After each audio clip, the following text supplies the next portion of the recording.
Good morning, it's Kristi, and this is your verse for the day. As we're continuing on the Beatitudes in Matthew 5. So this is the second Beatitude that Jesus illustrated here in his message to the people.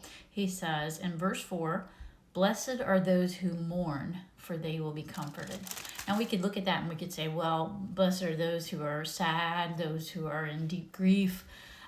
They're mourning and they will be comforted. Well, that is true. God will comfort those who are, experiencing heartbreak, heartache.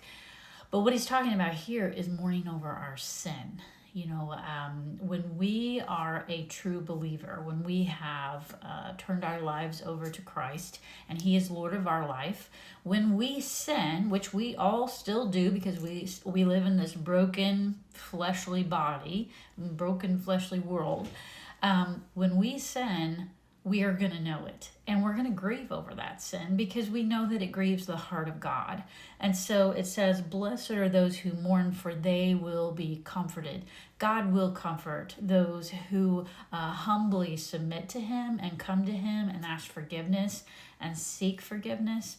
He will give them that comfort. Now, this is what commentator David Guzik says. He says, "Those who mourn can know something special of God, the fellowship of his sufferings, and a closeness to the man of sorrows who is acquainted with grief."